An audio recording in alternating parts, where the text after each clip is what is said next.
Welcome back. We are here in Ghana where our love story started, and we have a very special guest here.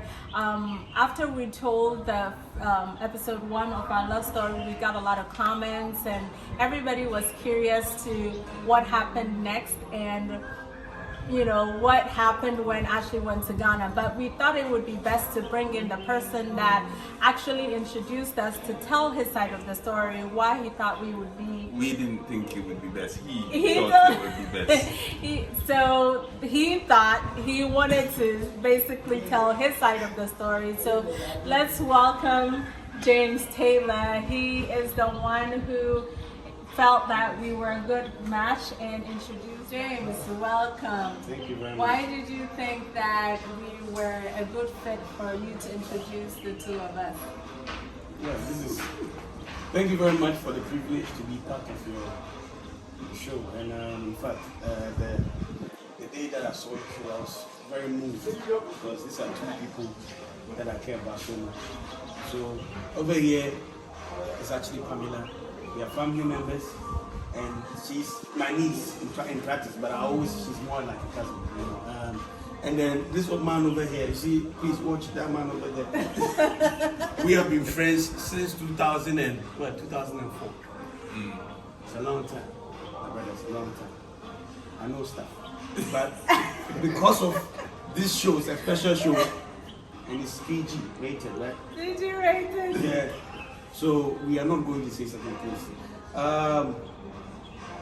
It is very difficult to know where I should start this from, but after seeing your video and then actually seeing it twice, I felt it is good to go back to the time that Pamela wasn't even there. And it was just me and this man. Actually, where we used to go up in school, and he used to tell me a story like he's never fallen in love before. We used to go about it. I was a sucker for love, and he was always the one advising me. And I asked him a question. I said, Ash, I've never been in love before.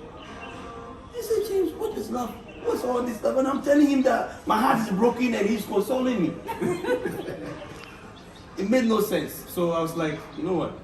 Maybe we're going to have to change this whole story. So actually there was a time that I was coming to Ghana, and at that time me and Pamela were recollecting and we were talking, so when I came it was a very, very good session because at that time I was hurting. Pamela knew some girl that I was dating at the time. Oh yeah. Her name was Davina. Oh my goodness, and that seemed like forever ago. Yeah. And then we got talking, and then Ashley came into my and said, yeah, Ashley is my best friend, and I've got a wonderful niece here, who I consider cousin, So why don't I? Because I know Ashley come from a very good home. He's got his edges on the side. He's a fine man, fine gentleman. So why don't I try and see? So, I knew that with him and Ashley got a better chance because I don't know this guy actually anyway, and Ashley's my best friend. So let's find a way. So came back and I enjoyed the story. I said, no. When Ashley said, yo, Ashley, man, I show your pictures with your muscles and everything. And at that time, I didn't even go into details. So had you shown me the picture? No, I had not. I had not.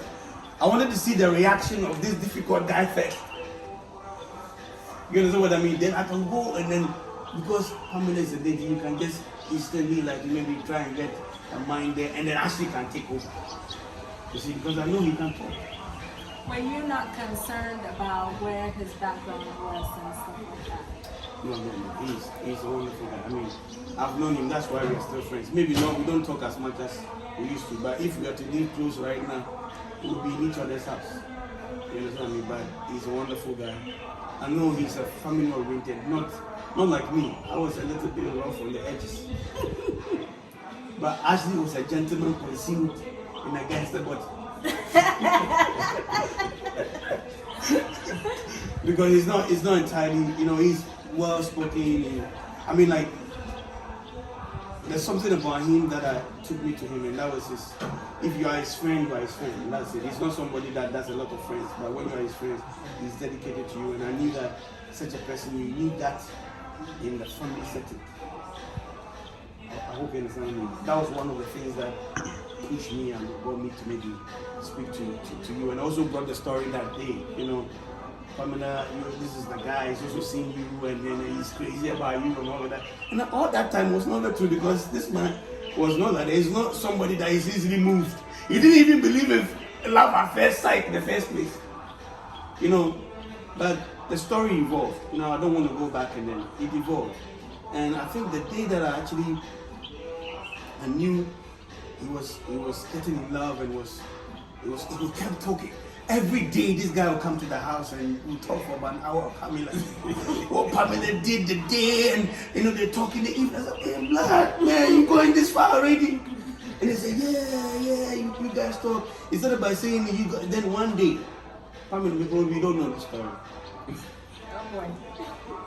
Ashley came to me and it was a bit like, you know, it was all over the place.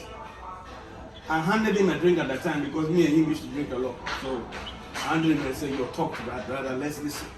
I said, "James, I nearly crashed my car." And I said, "Whoa, what do you mean?" I said, "Yeah, I nearly crashed it. I think I'm in love." He said you and him had a fight, and then he said you were breaking it off or something like that. I was hurt. And then I told him that, "So do you understand what I've been feeling all this time, though I'm a sucker for love and all that?" He said, "Oh yeah, maybe, you know, put down and talk then." You know, it's a story that the beginning is as important as where we are right now. And it's a beautiful love story. It's ongoing. I love the way you guys are together. Truly. I might not say it. I'm a very private person. You can always say, very, very private person. I like the way you guys are together as a family. And I know that Ashley Davis, and the Davis family, and Pamela Davis, you guys have got a long future ahead. Okay, I think that this is my little contribution. I don't want to go into that ups and the downs and, you know, what could have been, what could not. But it's a love story that had a beginning. And I'm glad I have had the opportunity to share the story of that part of the story. So unless you have any questions. James, what was it like after you introduced us? What are some of the stuff that you went through with our family, with why you introduced? Well, first of all, my auntie,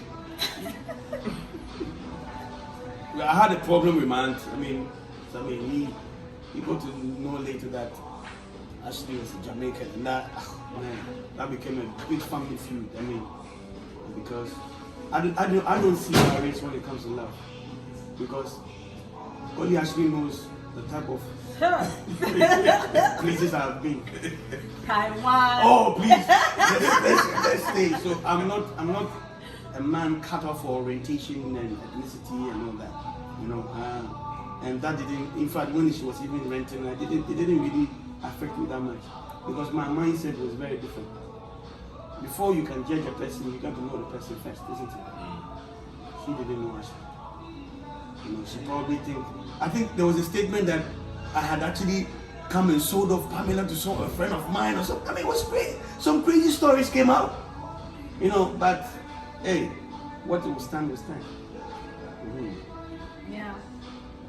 So these are Ashley had his chance. I think one of the things that Ashley he didn't add was his agogo status.